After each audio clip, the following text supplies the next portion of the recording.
It is 2020 and today is January 1st. I have been back from Amsterdam for almost 4 weeks now, and I decided I was ready to do a video about my experience traveling to Europe for the first time, traveling somewhere foreign by myself for the first time, and just my experience in a foreign country. And then, of course, because it is 2020, I want to end this video with my biggest piece of advice that I have for this last year. So I decided to go to Amsterdam. It's been a really, really big, or at least 2019 was a really, really big year for me. And I wanted to have something to look forward to. At a certain point, I was really struggling with my emotional side of things, and I wanted to gift myself something that I would have to look forward to on the hard days. So I bought tickets to Amsterdam probably 3 or 4 months in advance. I had a really, really good deal on it, and I have always wanted to go to the Netherlands. My name is Lise. There's a little tiny city just about 30 minutes outside of Amsterdam that's called Lise, Netherlands. And so I kind of had this like weird obsession with it for a little while where I really, really wanted to go. And oddly enough, I went to Amsterdam, kind of found out it wasn't really a whole lot to see there. It was a really tiny little like suburb type town. Not a lot of people actually live there, so I decided not to go there. But it was cool to be really close, and Amsterdam was incredible. I had the best experience. I was there for 5 days, so it was a pretty quick trip. But I learned a lot more than I was expecting. I kind of planned it just to be a fun getaway trip. I should have known better. I learned a ton about myself while I was there, and something about traveling alone, I just was thinking the whole time because there wasn't somebody else to talk to. Other than strangers. And so I was self-reflecting for 5 days straight. Like super, super cool experience. Amsterdam is a beautiful town. I felt super safe traveling there by myself as a pretty petite woman. There was police everywhere, and it was just super safe. People were super friendly. One of the biggest things that I was surprised by that I didn't really expect was that as an American, I speak English, and everyone here, for the most part, speaks English. And the people who don't speak English are kind of expected to learn how to speak English. And so I went to a country where English is not the first language for these people. While most of them did speak English, it wasn't what I was hearing on the streets. I wasn't constantly hearing other people's conversations. I'm an empath, and I wasn't really able to share that energetic space with those people in the same way that I do in the United States, because I wasn't hearing these conversations. It was almost like I didn't hear anything because I was hearing a foreign language, and so it was all going straight over my head in one ear and one out the other. I had studied Dutch on a really, really basic level for like 2.5 months.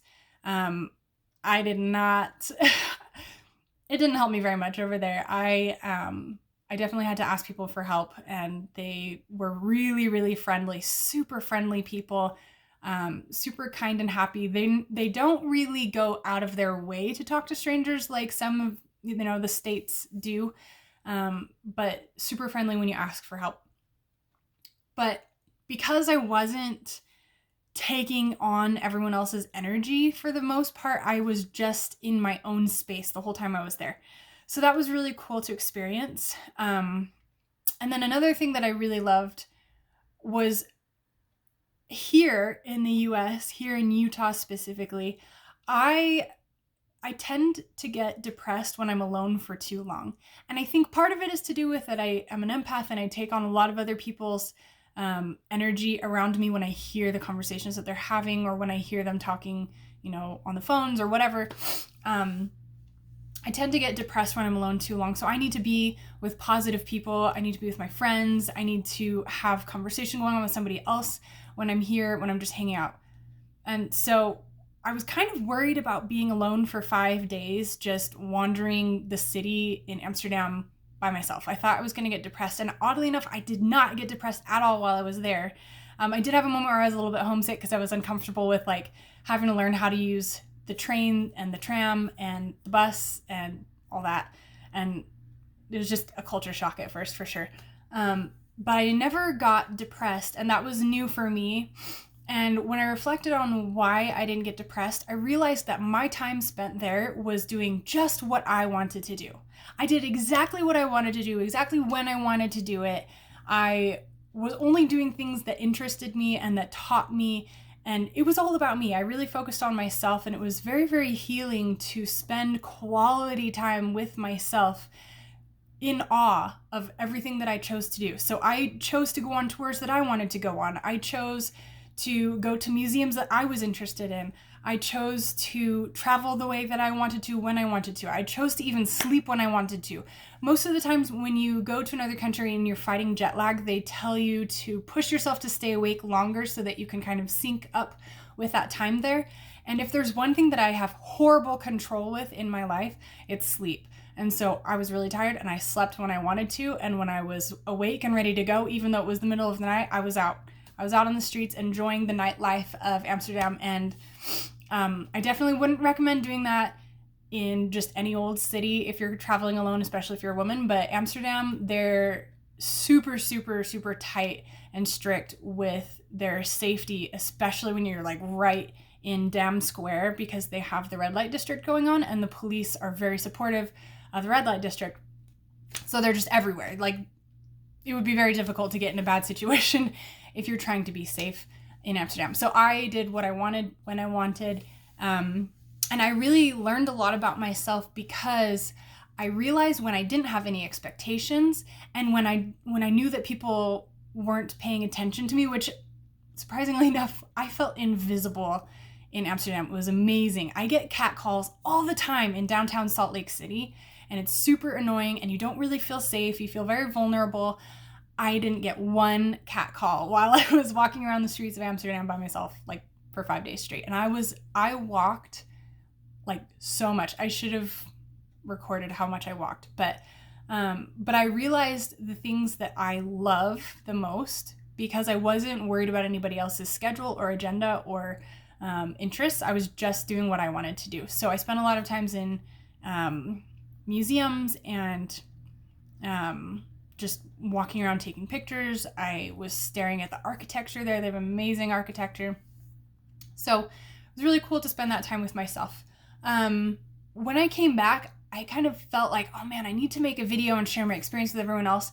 And I didn't feel ready to.